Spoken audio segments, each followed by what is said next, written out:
Jam 7:30 pagi, seorang remaja 16 tahun keluar dari balkon kabin di sebuah kapal pesiar mewah. Dia membawa kamera karena niat mau foto matahari terbit. Tapi yang dia temukan bukan matahari terbit.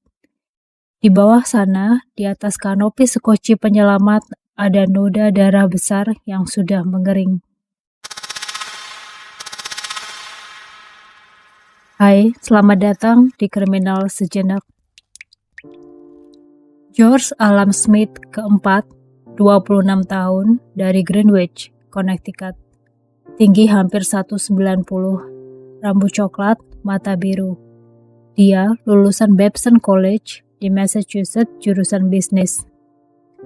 Sempat kerja sebagai analis mesin pencari di Boston, tapi beberapa tahun kemudian kembali ke kampung halaman untuk bantu ayahnya di toko minuman keras keluarga. Rencananya suatu hari nanti, toko itu akan jadi milik George.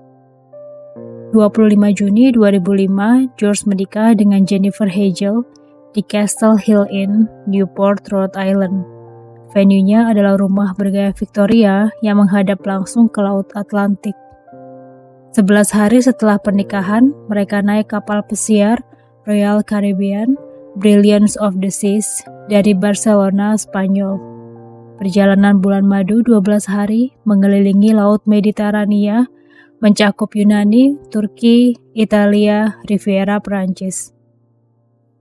George dan Jennifer membeli paket honeymoon seharga $10.000 atau kalau dihitung dengan nilai uang sekarang sekitar 260 juta rupiah. Itu hanya untuk 12 hari di laut. Di atas kapal, mereka langsung akrab dengan pasangan pengantin baru lain, Paul dan Galina Kivininski. Galina bilang George dan Jennifer adalah orang yang menyenangkan, biasa dan kelihatan bahagia. Paul hanya menambahkan satu catatan kecil tentang George. Toleransi alkoholnya tidak bagus. 4 bir saja dan orang sudah bisa lihat dia mulai mabuk. Ini detail kecil, tapi ternyata akan terbukti sangat penting. Tanggal 4 Juli 2005, kapal merapat di Mykonos, Yunani. George dan Jennifer menghabiskan hari jalan-jalan di pulau itu. Keluarga George bilang Yunani adalah salah satu tempat favorit George. Di sana, George dan Jennifer mampir ke sebuah restoran dan tidak sengaja bertemu aktris Hollywood Tara Reid yang sedang syuting di pulau itu. George sangat senang dan minta foto bersama Tara. Foto itu diambil dan George membawanya pulang ke kapal dengan semangat. Menurut keluarga George, Jennifer tidak senang dengan foto itu. Dan malam harinya di disko, ketegangan itu meledak. Beberapa hari sebelumnya, sewaktu kapal singgah di Florence, Italia, George sempat beli sebotol absinthe, dan dia menyelundupkannya ke dalam kapal. Malam itu, minuman yang beredar bukan cuma bir dan koktail biasa, ada absinthe yang ikut masuk ke dalam sistem. Absinthe adalah minuman keras dengan kadar alkohol sangat tinggi, bisa sampai 70-80%. Jauh di atas whisky atau vodka biasa yang rata-rata 40%. Minuman ini punya reputasi bisa bikin orang mabuk lebih parah dan lebih cepat dari minuman keras biasa. Bahkan dikaitkan dengan halusinasi ringan kalau diminum terlalu banyak. Relevansinya ke kasus George, malam itu dia sudah minum banyak di kasino dan disko. Lalu di atas itu semua ada absinthe yang masuk ke dalam sistem tubuhnya. Untuk seseorang yang toleransi alkoholnya diakui rendah seperti George, kombinasi itu bisa bikin kondisinya jauh lebih buruk dari orang-orang yang di sekitarnya. Beberapa pihak yang percaya ini kecelakaan menggunakan fakta ini sebagai argumen utama kalau George terlalu mabuk, naik ke kursi balkon, lalu jatuh ke lautan. Namun pihak lain yang percaya ini pembunuhan justru bilang sebaliknya. Kondisi George yang sangat mabuk itulah yang membuatnya jadi target mudah. Tidak bisa melawan, tidak bisa berteriak minta tolong. Sekitar tengah malam, George, Jennifer, Paul, dan Galina masuk ke kasino kapal. Kamera keamanan di kapal merekam semuanya. Jennifer habiskan malam di meja blackjack, George di meja dadu, tempat dia biasa main. Di sana dia bertemu Josh Askin, mahasiswa dari California yang sudah dikenal George sejak kapal singgah di Florence. Mereka pertama ketemu waktu tur kota bersama. Malam terus berjalan, minuman terus datang. Di kasino itu juga, George mulai bergaul lebih dalam dengan 3 pria lain. Greg Rosenberg, Zach Rosenberg, 2 orang bersaudara sepupu, dan teman mereka, Rusty Kaufman. Ketiganya mahasiswa Rusia Amerika dari Brooklyn, New York.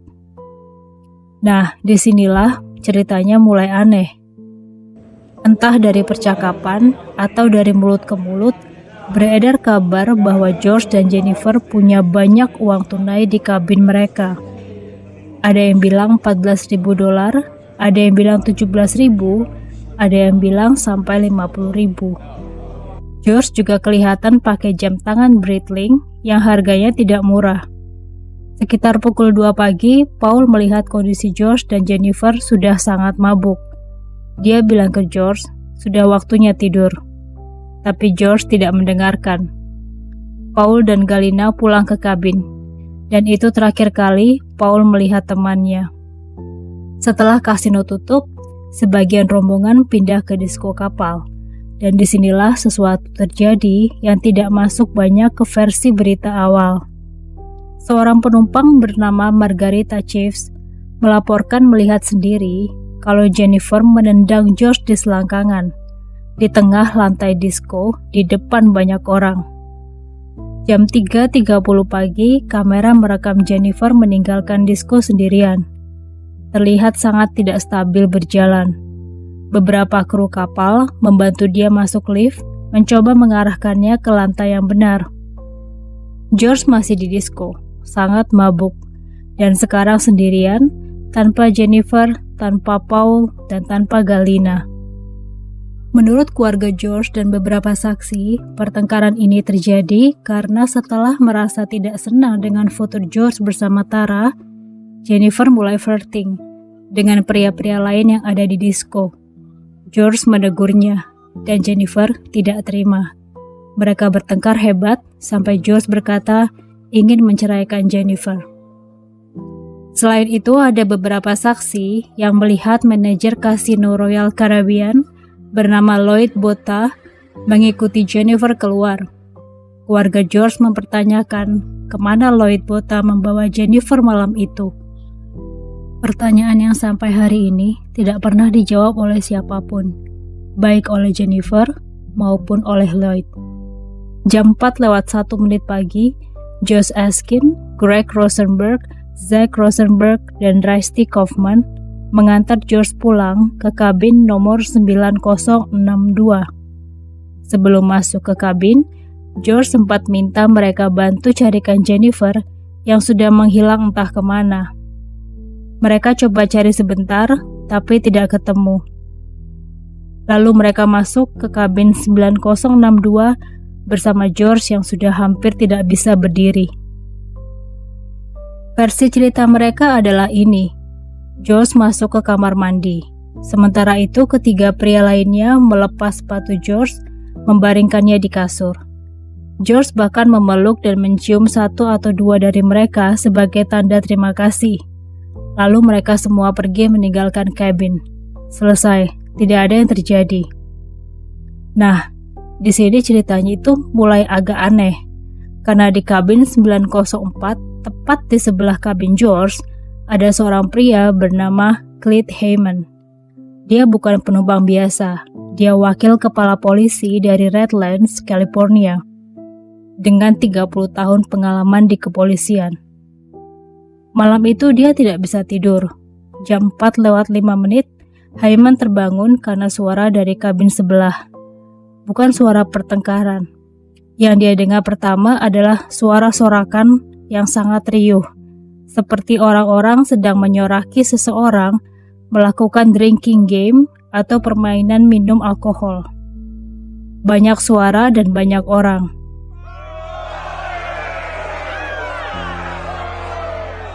Hyman langsung menelepon meja resepsionis kapal untuk melaporkan ada keributan. Dia juga mengetuk dinding beberapa kali, berharap mereka mendengar. Lalu suasana berubah. Sorakan berhenti. Tinggal satu suara pria. Terdengar suara lemari ditutup sangat keras, suara toilet disiram. Dan kemudian, suara furniture di balkon seperti sedang digeser, diangkat, dan dijatuhkan. Hyman lalu mendengar suara satu pria berulang kali bilang, "Selamat malam, selamat malam," seperti sedang mengusir seseorang keluar. Dia mengintip ke lorong. Yang dia lihat, 3 pria berjalan pergi. 3, bukan 4. 4 pria masuk ke kabin itu, tapi hanya 3 yang terlihat keluar. Lalu dari dalam kabin, hanya ada satu suara pria. Lalu sunyi. Dan kemudian, sekitar jam 4.25 pagi, Hyman mendengar suara gedebuk yang katanya sendiri sangat mengerikan. Bunyinya bergema sampai ke kabin mereka.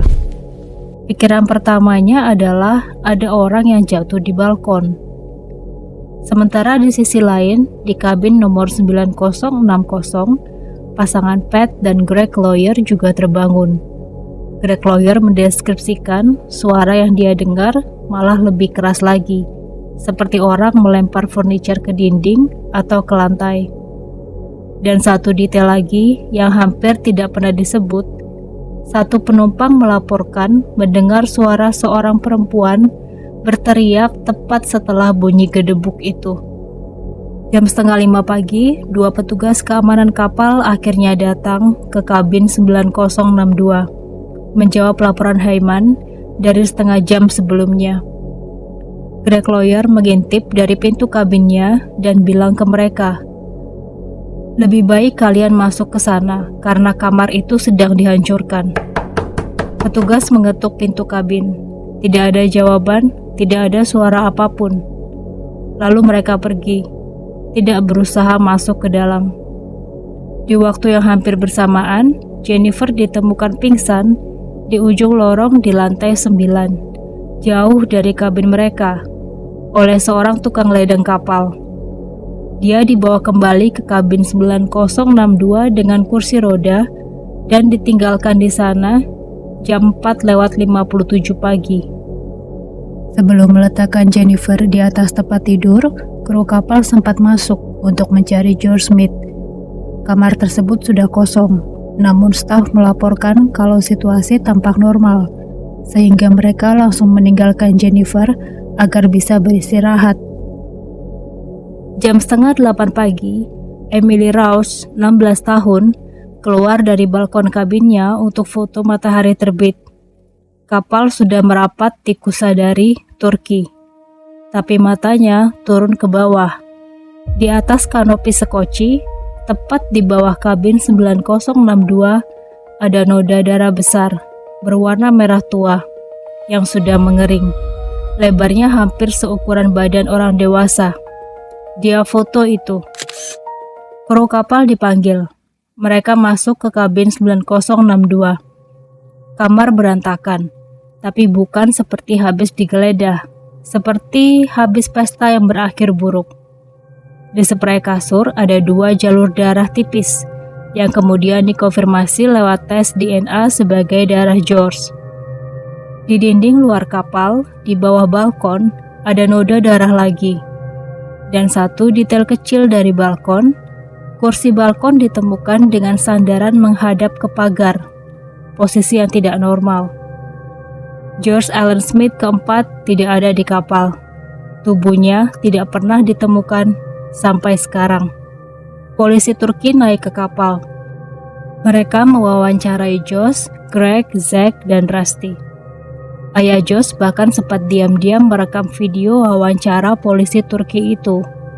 Di rekaman itu, Rusty Kaufman terlihat kaget waktu dia dengar soal darah. Dia taruh tangan ke mulutnya dan bilang, "Darah? Tidak mungkin, itu gila." Tapi penanganan dari pihak kapal bermasalah sejak menit pertama. Kapten kapal langsung menyebut kejadian ini sebagai kecelakaan. Bukan dugaan, bukan sedang diselidiki, langsung diputuskan kalau ini kecelakaan, dan kapal terus berlayar sesuai jadwal. Jennifer diminta turun kapal untuk diinterogasi pihak Turki, tapi kapten berbohong soal kemana Jennifer dibawa dan dengan siapa. Dan kemudian FBI baru naik kapal 2 hari setelah kejadian. Di pagi hari, setelah George ditemukan hilang, kru kapal membersihkan noda darah di kanopi sekoci dengan selang tekanan tinggi. Tidak ada yang memberitahu Jennifer soal noda itu. Kabin tetangga tidak semua diwawancarai. Clyde Hammond, saksi terkuat yang bahkan mendengar urutan kejadian dari balik dinding, bilang kalau dia tidak pernah diwawancarai sama sekali oleh pihak kapal. Dan kapal berlayar pergi sesuai jadwal, beserta semua orang di dalamnya. Keempat pria itu diwawancarai berulang kali. Salah satu alibi mereka bilang kalau mereka kembali ke kabin mereka sendiri setelah meninggalkan George dan memesan room service dalam jumlah besar. Mereka bahkan mengklaim sempat memfoto makanannya karena takjub dengan banyaknya porsi makanan. Catatan kapal menunjukkan tidak ada pesanan yang pernah dikirim ke mereka. Ada juga catatan passkey, kartu akses kabin elektronik yang menunjukkan Zack membuka pintu kabinnya sendiri jam 4:05 dan Greg 2 menit kemudian. Itu seharusnya membuktikan mereka sudah kembali ke kabin masing-masing. Tapi pengacara keluarga Smith menunjukkan celahnya. Seseorang bisa saja keluar sebentar, menggunakan passkey untuk membuka pintu kabin, lalu kembali ke kabin George, dan tidak ada catatan untuk masuk lagi kalau pintu sudah dibukakan dari dalam. Keempat pria itu lulus beberapa sesi wawancara, tapi hasil poligraf FBI untuk mereka berbeda cerita dengan hasil Jennifer dan Lloyd Botta, manajer kasino yang sempat dicurigai. Mereka berdua lulus dengan bersih. Royal Caribbean ternyata sudah punya rekaman video sejak hari itu juga. Diambil beberapa jam setelah George menghilang. Di rekaman itu, 3 pria Rusia Amerika itu duduk di meja kapal merekam satu sama lain. Salah satu dari mereka berkata, "Kami sudah kasih dia pelajaran paragliding tanpa parasut." Yang lain membuat gestur sambil bilang, "Aku sudah bilang kalau aku gangsta." Royal Caribbean menyimpan rekaman itu. FBI kemudian mendapatkannya juga. Keluarga Smith tidak pernah tahu rekaman itu ada selama bertahun-tahun. Baru terungkap ketika pengacara keluarga Smith ngobrol dengan pengacara pihak Royal Caribbean secara tidak sengaja. FBI mengumumkan penyelidikan resmi tanggal 29 Juni 2005. Dan tahun 2010, pengacara keluarga Smith mendapatkan akses ke file internal Royal Caribbean dan menemukan inkonsistensi besar dalam alibi keempat pria itu. Di tahun yang sama, mereka berhasil melacak Greg Rosenberg. Greg Rosenberg waktu itu sedang menjalani hukuman 3 tahun penjara di Florida. Bukan karena kasus George Smith, tapi karena perdagangan zat oksikodon. Waktu diwawancarai di balik jeruji, dia bilang tidak punya hati untuk membunuh siapapun. Tahun 2012, kasus ini dilaporkan diserahkan ke divisi mafia FBI. 10 tahun setelah George menghilang, tepatnya tahun 2015, FBI resmi menutup penyelidikan. Tidak cukup bukti untuk membuktikan pembunuhan. Kemungkinan besar George jatuh karena mabuk. Tidak ada yang pernah didakwa, tidak ada yang pernah ditangkap.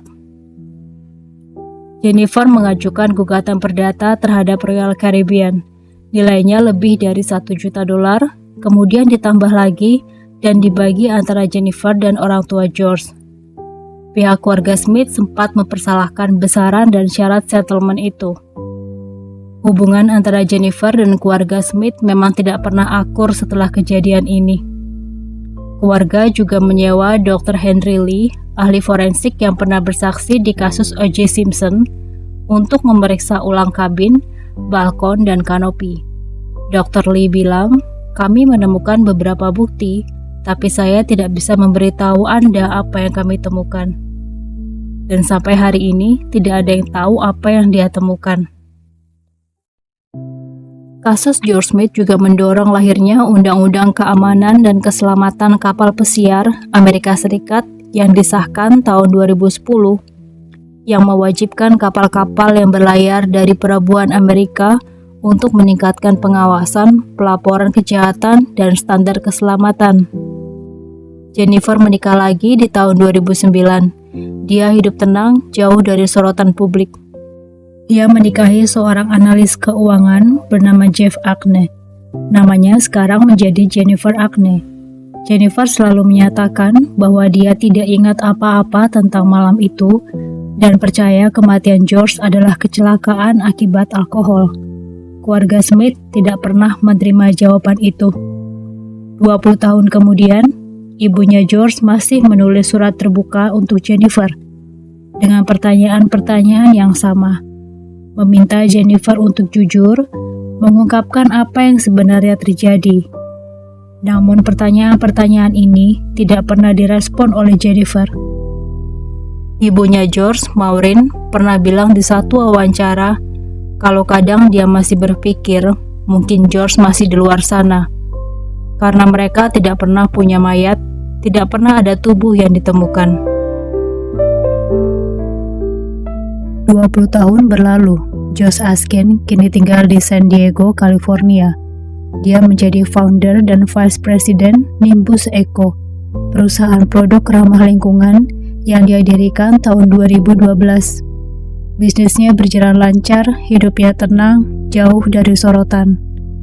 Rusty Kaufman kini berpraktik sebagai pengacara kriminal di New York, managing partner di firma hukumnya sendiri, Lebedin Kaufman, di Broadway, Manhattan. Zach Rosenberg benar-benar menghilang dari publik. Tidak ada informasi tentang keberadaannya sekarang.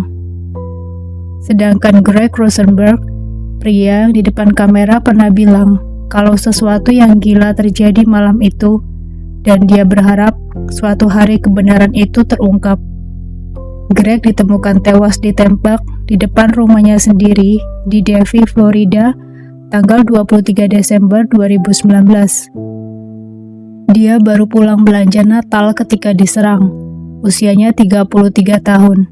Polisi meyakini itu serangan yang sudah ditargetkan. Siapa yang membunuh Greg Rosenberg dan apakah ada hubungannya dengan malam di kabin 9062 14 tahun yang lalu?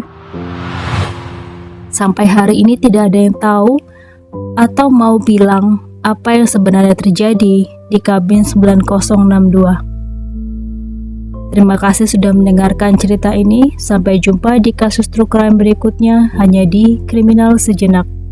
Stay safe everyone.